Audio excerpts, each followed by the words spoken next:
Yes. Okay, how I went from 20 to 30 pound dumbbell weights. 20 to 30 pound dumbbell weights. So that means I went from 40 pounds of bicep curls up to 60 pounds of bicep curls. How did I do this? And I did it.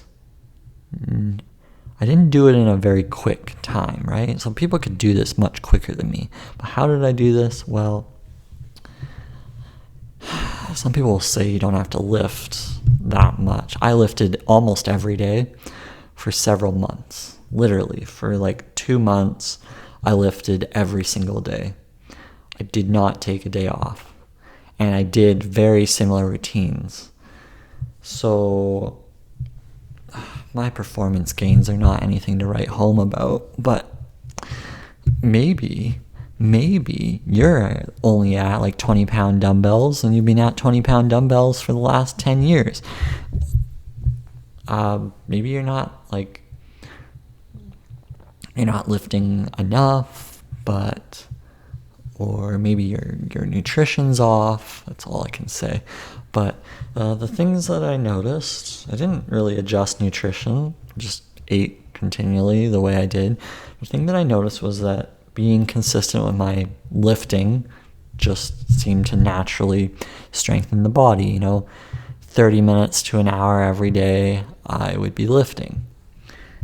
And I do a variety of different things, variety of different curls, ab workouts, leg workouts, but everything was just like at least 12 to 15 reps. I was trying to go for longer, more for like endurance, not really building my body up for strength so much. But I didn't want to injure myself. I didn't want to feel any aches or pains the next day. So I took it fairly easy, actually, even though it sounds like, oh wow, you're lifting every day. I didn't go too extreme. And, for a while, it was like I was sitting at 20, but then I noticed like 30 felt like 20 eventually. Well, it went from like 20 to 22.5 to 25 to 30. It helped that I tried to do like 100 push-ups a day. Not very good form. I'm definitely not amazing with workouts and stuff. I don't really know what I'm doing in terms of form, so that's why I'm not using extremely heavy weights. And even 30 pound dumbbells, for most of you, you're like, oh, that's no big deal. 60 pounds altogether, big deal.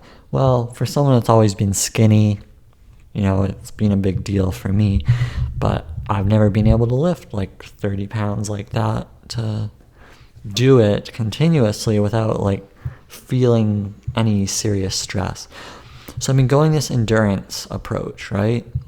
Never going to failure, never pushing it over the top, and always feeling good afterwards, feeling like I did a good, solid endurance type weightlifting routine. And week by week, things improved, and then I got stronger.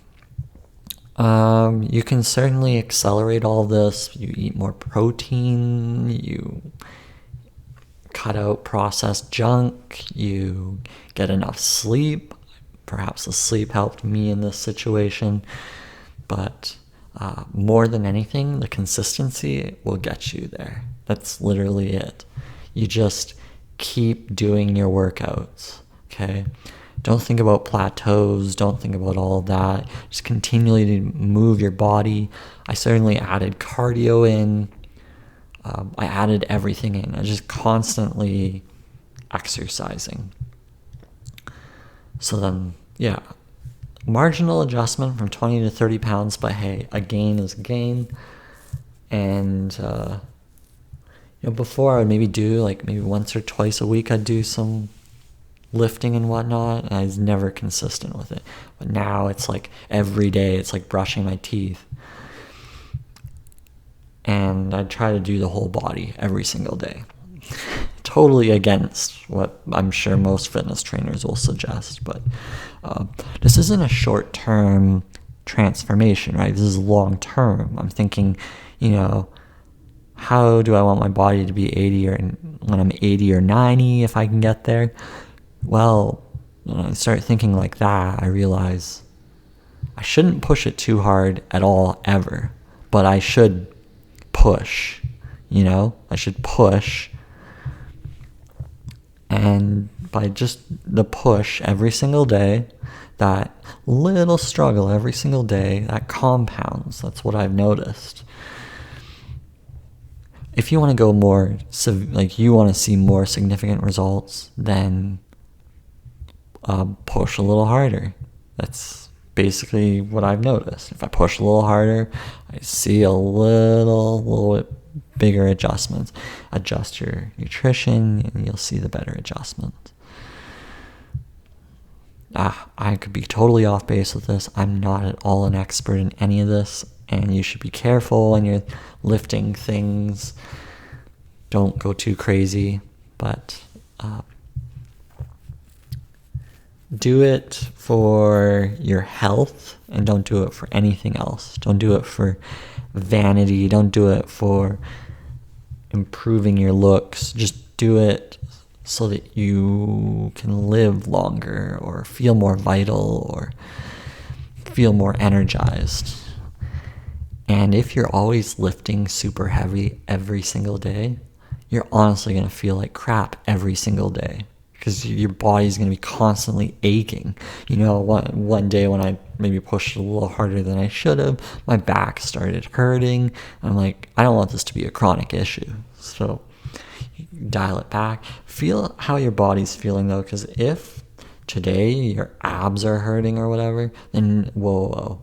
Don't do the abs, then maybe do harder push-ups. So I sort of listen to the body. But if I could work out every part of the body every single day, then I would. Because, let's look at farmers as an example. Farmers are exercising constantly. They're literally not taking days off. They're constantly farming, constantly moving their bodies. So, is that a bad thing? I don't know. They seem to be living many, many years. The farmers in Okinawa, Japan, they live for many, many years, and they're farming and planting and all this other stuff. And they're living for a long time. They're never exerting themselves. They're never over pushing, right? How many power lifters, big, huge, giant people, how many massive people do you see living past 100? You don't. Why is that? Well, I mean, again, this is all theoretical, but the theory is the bigger you are, the more your heart actually has to work to pump all this blood to all the different parts of your body. These people who are living past 100, they're lean, they're not big, massive giants. They're super thin, most of them. They're rail thin, and they're living for a long time. They're built for endurance, so that their heart can last for endurance. So there's something to that, I would say. Look at someone like Clint Eastwood, right? He's in his 90s now, and he's rail thin now, but he's still quite vital. And it's why is that? Well, initially he was weightlifting, but he was never a big, massive person. He was just weightlifting, but he's always lean, strong and lean. And his approach seems to be working quite well. Versus, can you think of anyone in their 90s who's massive? I just have never come across anyone. No celebrities or anything like that. So, unless someone can prove to me, someone who's a big hulk of a person and they're 90 plus years old, I haven't seen it. So, that's how I've sort of approached weightlifting. I'm just observing the world. We've got 7 billion plus people. So there's enough of a world study to understand what's working and what's not in terms of longevity. Now, some people don't want to live forever, right? They don't want to live that long. So that's why they're maybe pushing a little harder. Or maybe they're going for an attractive look because they're trying to do some sort of they're looking for a different kind of outcome, right? And that's totally fine as well. But I've gone for endurance, and I don't know, maybe I'm digressing on this speech. Oh well, this is what I kind of do. But what I've noticed is that my endurance approach, instead of lifting heavy, I've been lifting long, long time. It's like lifting lighter weights for longer periods of time. That has somewhat strengthened me from 20 to 30 pounds. Do I see potential for more gains? Honestly, I don't even need to go much further up. It's not necessary. It's all about like maintenance. It's like pushing it any further is probably, it's trivial. But we'll see. We'll see what I decide to do next. I just found it interesting that one day I was able to do 30-pound dumbbells, so I thought I'd talk about that. Going forward, I might try to do more body weight stuff and more cardio, but yeah. Okay, that's it. I'm done. Okay, thanks for tuning in. Till next time. Bye.